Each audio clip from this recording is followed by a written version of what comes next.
It's been a while. It's interesting, the last thing that you said, and I'd like to get into that. I started following your material, I guess about 10 years ago, and I spoke with you frequently, and for a while I was a testimonial. You know, my health, my business, my net worth, everything just went like this. And then a few years ago, one by one, they just started kind of flattening out and then going down a little. It's not bad, but it's not like what it was before, sort of effortless and just flowing. What were the thoughts that I was thinking that made that happen? We will help you sort that out. But before we do, we want to remind you that it is always an asking that is the beginning of new desires. And so when you first came into awareness of this conversation about creating your own reality in the way that we are presenting it here, you were like most people in that you had many desires that were not feeling to you like they were controllable. It's like when you pull the slingshot back,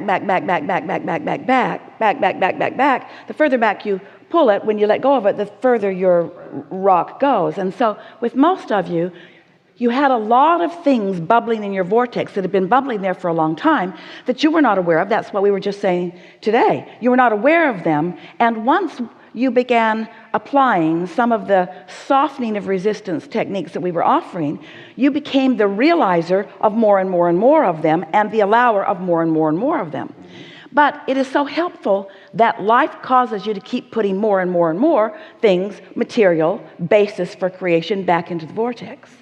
And so recently we've been talking, we'll just give a little recap for the benefit of people that may not have heard it.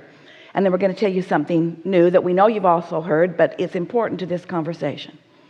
So step one is life causes you to ask. And when you ask, it is given every time.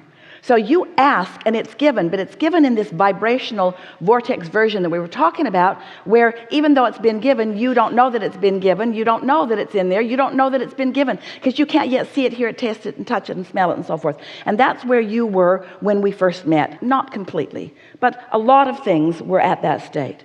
Step 1 and 2, then ask. Step 2 is it's given. It becomes a vibrational reality. Step 3 is you have to find some way to be a vibrational match to what's in there. So when you do that, then those things begin manifesting into your experience. Lately, we've been talking about step 4. Step 4 is you become a master of what we were talking about here today. Staying in the receptive mode, not letting the condition control the way you feel. Not letting the condition control the way you feel. It's so easy to observe and then to conjure a vibration based upon what you're observing. And that's not mastery because you've done step 1 and step 2, but unless you are able to hold yourself in a good feeling place. Esther had such an interesting week because she has a new house in Utah. It's a beautiful house up on a hill. It's a literal castle. She was so happy about the idea of buttons or castles. And she thought, I like castles way more than buttons. So this big old house, it's an old house, it's a beautiful house, but when they went to service the air conditioners, there are 10 heaters and air conditioner units up in these big attics. Some of them were so broken they needed to be turned off because they might kill you. So over a period of months, all of those air conditioning and heating units were replaced. And Esther is thinking, I should have known about that. But then she thought, if I knew all the things that were wrong with this house, I would not have bought it. And I'm so glad that I bought it because there isn't anything about it that can't be fixed. But there was a little bit of doubting herself. What's wrong with me? Shouldn't I find a house that's perfect? It looked perfect. It just wasn't. So then when the people were looking for the air conditioning situation, they noticed that there were some leaks in the attic. Now these are big attics. You could live up there. You could all live up there. And so when they get looking on this big, very peaked roof, the membrane between the outer tile and the wood roof is almost completely rotted away. So it needs a new roof, a great big new roof. So they bring cranes in and they bring big trucks in and they break the driveway with the big cranes. And Esther began thinking and saying, one step forward, two steps backwards, one step forward, because it just seemed like she was never going to get to the end of all of that. But then things started going, and Esther started relaxing, and she acknowledged that it's an old house. And then she remembered something that Jerry told her every single day. We're just molding it into place. It's the process. So then Esther thinks about all the nice people she's getting to meet and how much fun she's having making decisions and how much more beautiful the new roof is because she got to choose a roof that looked the way she wanted it to look. The color was better for her. And so now she's almost ready to invite some of you to come and play with her in some special seminars in this wonderful, beautiful place that she really thinks you'll really like it when you get there. And then she got a call yesterday that the new roof is leaking. The new roof took months to put it up and cost is leaking. How can that be? I teach the science of deliberate creation. How can this be happening to me? So Esther says, well, we just have to do whatever we need to do. And so they begin looking, and they find that not only is it leaking, there are big chimneys. There are 17 fireplaces in the house, and they're big chimneys. She shouldn't have bought it, should she? No, she didn't.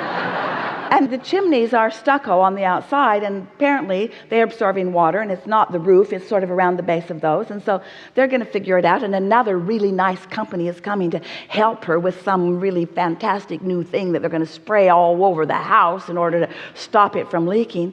And so Esther is thinking, well, it's just thoughts turning to things, and everything's coming into place. And then she got a call from someone who is overlooking her place in Del Mar. And they said during the storm the other night, a big tree blew over. Didn't cause any damage. It was right where her van that she just bought was sitting.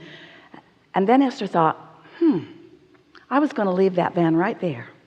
And then all of a sudden one morning I woke up and I thought, I think I'll drive that van out to Texas and show it to the kids. So she got up the next morning. She had a few days. She got in the van. She drove it to Texas. And the next day, a big tree fell right where the van was parked. And Esther thought, well, maybe I am more in the receiving mode than I'm giving myself credit for. Maybe I should start looking for the things, the thousands of things that are going well, and not put any emphasis on the things that are maybe not. And maybe I should accept that I am the creator of my own reality. And maybe I should accept that when things don't go the way I want them, that it causes a stronger desire to go into that vortex, and it becomes the beginning of more that source and law of attraction are going to bubble into something. So there is more potential desire for me to receive. So that was our long way of saying to you that all of these things that are happening are causing you to put more into that vortex, because you can't make magnificent things. We've never said this before. Thank you so much. Things can't come from nothing. They have to come from something. They come from vibrational basis. And that's why you were born into this universe, into this time-space reality, with contrasting things to cause you to put more and more and more and more into the vortex, so that law of attraction has more and more and more and more that can come together, so that you can be the receiver of the new ideas. Because complacency has never been your style, and things going along just perfectly has never been your style. You must be reaching for something more. That's where the juice is. The juice is out on the leading edge, not on the complacent edge. The juice is out on the exaggerated, contrasting edge, not out of the, everything's perfect in my life edge. That's when there's no reason to mold anymore, you see. Want to talk about something specific? Actually, I think that you've just covered it nicely. I will say a couple of things. First, that a couple of months ago, I was whining to a friend, and I had been doing quite a bit of whining recently, and she said, why are you even saying this? You're an Abraham person. What's wrong with you? And Esther gets that all the time. She's not just an Abraham person. But I will say that my friend was absolutely right, and that kind of shook me a little bit. And over the last couple of months, things have turned around quite a bit, to the point where